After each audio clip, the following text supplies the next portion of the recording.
Regresamos a nuestro país con una polémica noticia y es la cuestionada nombramiento ya en firme de Armando Benedetti como el cuarto ministro del Interior que aterriza en el gobierno de Gustavo Petro. La Casa de Nariño ya publicó la hoja de vida, solo falta el decreto con la firma presidencial para oficializar la llegada. Nicolás Rojas, ¿qué más se sabe de este nuevo aterrizaje de Armando Benedetti?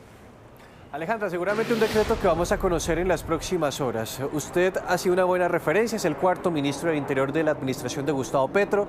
Ya estuvo Luis Fernando Velasco, estuvo también Alfonso Prada, Juan Fernando Cristo, y llega este curtido político que ha tenido una semana llena de reuniones. Ya estuvo con la bancada del Pacto Histórico de la Cámara de Representantes, las curules de paz, un sector de la Alianza Verde, un sector del Partido Conservador, precisamente para aceitar el trámite de las reformas en esta legislatura, puntualmente lo que tiene que ver con la reforma a la salud. Sin embargo, un grupo de mujeres congresistas envió una carta al presidente Gustavo Petro, ustedes ya lo van a ver a continuación en pantalla, donde cuestionan con vehemencia el aterrizaje de Armando Benedetti al Ministerio del Interior. Ellas dicen que las violencias, las denuncias por presunta violencia de género que pesan en su contra, pues es un factor que impide que pueda llegar a esta cartera, y puntualmente el trato que públicamente se ha conocido que ha tenido con algunas mujeres. Incluso la defensora del pueblo, Iris Marín, también se refirió con vehemencia a este nombramiento. Lo hizo ayer durante un evento que organizó las Naciones Unidas para los Derechos Humanos, donde no solamente habló del ELN, también habló de política, puntualmente de Armando Benedetti. Yo creo que no es una decisión conveniente ni respetuosa de los riesgos en derechos humanos y de violencia contra la mujer tener un funcionario que tiene estas acusaciones tan serias, no solo de violencia de género, sino también de corrupción. Si efectivamente es nombrado como ministro, pues la Defensoría del Pueblo articulará con él, con el funcionario que esté a cargo, manteniendo su posición sobre su nombramiento. Una de las mujeres que firmó esta carta incluso lideró pues las gestiones en el Congreso para tener estas firmas, es la congresista Catherine Jubinao. Ella pertenece a la Alianza Verde, incluso pues ha sido muy crítica de la función de Armando Benedetti. Representante, buenos días. ¿Y usted cómo recibe puntualmente este nombramiento que ya está en firme? Bueno, muy buenos días a todos en Caracol. Yo creo que esto sin duda es una bofetada a las mujeres de Colombia, pero además es revictimizante para las mujeres congresistas que nos consideramos luchadoras de la causa feminista, que durante nuestra trayectoria política hemos combatido diversos tipos de violencias basadas en género, entre ellas la violencia contra las mujeres en política, cosa que Armando Benedetti ha ejercido en el pasado, por ejemplo, contra mí.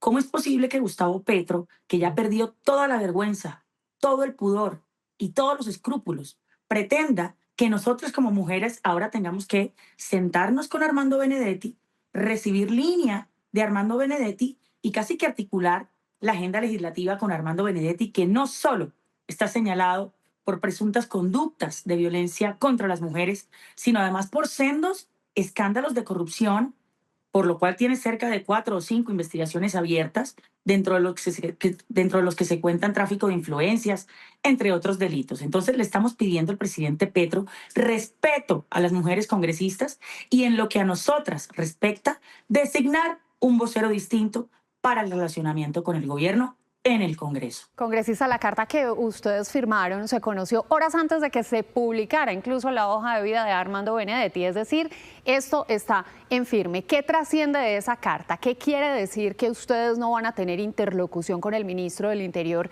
que es el ministro de la política? Si no se designa una persona diferente, entonces, ¿cómo va a ser esa conversación entre ustedes, las mujeres congresistas firmantes, y el gobierno Petro?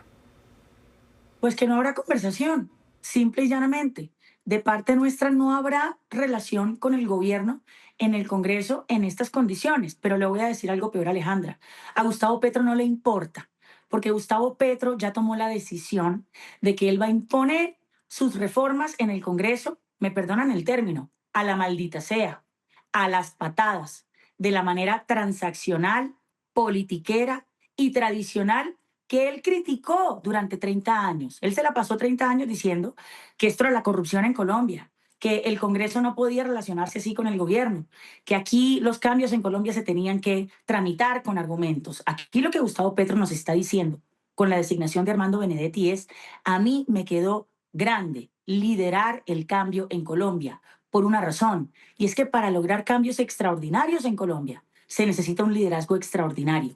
Y lo que Petro nos ha demostrado es que él es el perfecto antilíder.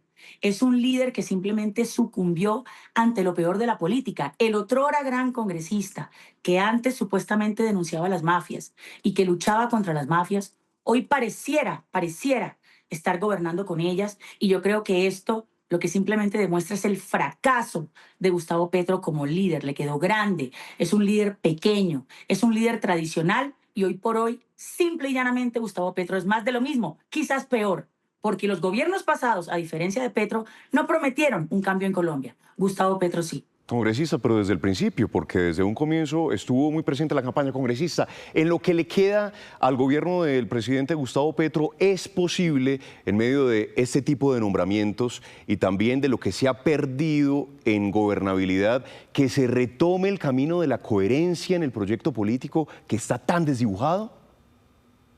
La verdad, yo ya no lo creo, por una razón. Y usted tiene razón en algo, y esto es un aprendizaje para el centro político, porque ojo que Gustavo Petro aquí ganó con el centro político.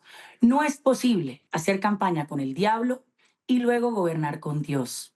No es posible hacer campaña con la corrupción y luego gobernar con ángeles. Y a mí me parece absolutamente sorprendente la capacidad de Gustavo Petro de no aprender de sus propios errores. Él ya cayó en esta trampa en 2022. Él tomó una decisión política y editorial y dijo: para llegar al poder, yo me tengo que rodear de los corruptos. Sin los corruptos yo no logro llegar. Listo, lo hizo. Algunos sectores nos equivocamos apoyando eso. Quizás no previmos las consecuencias que iba a tener eso, pero ya en el gobierno lo estamos viendo. ¿Y cuáles son las consecuencias? Que Gustavo Petro es un absoluto rehén de la politiquería. Está secuestrado por los politiqueros, al punto que todo lo que quiere hacer lo tiene que transar, tiene que entregar ministerios, tiene que dar contratos, porque así fue como llegó al poder. Entonces, ¿qué le hace creer a Gustavo Petro? Que tomando la misma estrategia de cara a 2026, intentando imponer reformas de manera corrupta, intentando reelegir un proyecto político de cara a 2026 de manera corrupta, le va a producir un resultado distinto, va a volver a fracasar. Y le advierto una cosa al presidente con todo respeto: cuando revienten los escándalos de lo que vaya a hacer o no hacer Benedetti, porque aquí el que es no deja de ser, y Benedetti no va a dejar de ser lo que es, entonces por favor, presidente Petro, no se venga a victimizar. No venga a decir que usted es un pobrecito revolucionario, pero que su gabinete hace las cosas mal, que es que sus alfiles se corrompieron y lo traicionaron. No, usted es el promotor, es el que está provocando el desastre que se viene, y yo le suplico que cuando eso pase, Gustavo Petro tenga la altura y tenga la estatura de asumir la responsabilidad política en ese momento. Sí, representante, le pregunto es por el peso político de Armando Benedetti. Es curtido en el Congreso de la República. Tal vez para impulsar esa agenda en el Congreso sí puede tener más peso que personajes que antes estuvieron en esta cartera como Alfonso Prada, como el mismo Juan Fernando Cristo. Yo creo que eso es pura carreta. El ministro, por ejemplo, Juan Fernando Cristo, era un ministro con el peso suficiente para sacar adelante los proyectos. De hecho, lo estaba haciendo. Lo que pasa es que a lo mejor a Gustavo Petro no le gustó que el ministro Cristo en algunos momentos tenía un criterio propio, y en algunos momentos sabía que el relacionamiento con el Congreso tenía que exhibir respeto por los congresistas, cosa que, por ejemplo, no mostraba el ministro Luis Fernando Velasco. Que si uno espere respeto ahora de Armando Benedetti en el relacionamiento en el Congreso, no lo creo. Es que ya les digo, Armando Benedetti, a muchos que hoy estamos en el Congreso, que hoy somos congresistas, a muchas mujeres en el pasado nos ha atacado, nos ha calumniado, nos ha difamado. Entonces, ¿qué peso va a tener Benedetti? Pues el peso de la mermelada, pues el peso de la burocracia, el peso de los puestos, pero no será el peso del buen liderazgo, no será el peso de la pulcritud, no será el peso de la integridad. Aquí lo que vamos a ver es a la más rancia politiquería tratando de hacer las cosas en el Congreso de la manera de la vieja escuela, de forma transaccional. Aquí se perdió la oportunidad de cambio en Colombia. Gustavo Petro decidió igualarse por lo bajo con lo que siempre criticó, con las peores prácticas que durante 30 años criticó, de manera que mucho me temo decirle a quienes votamos por Petro, de los cuales millones estamos arrepentidos, es que aquí cambio no va a haber y que más bien prepárense para el espectáculo deplorable de politiquería que vamos a empezar a ver en el Congreso, más de lo que ya hemos visto. Probablemente se vengan más escándalos como el de la unidad de gestión de riesgo, pero espero que en ese momento Gustavo Petro no se lave las manos. Representante, muchas gracias por estos minutos aquí en Noticias Caracol. A ustedes muchas gracias.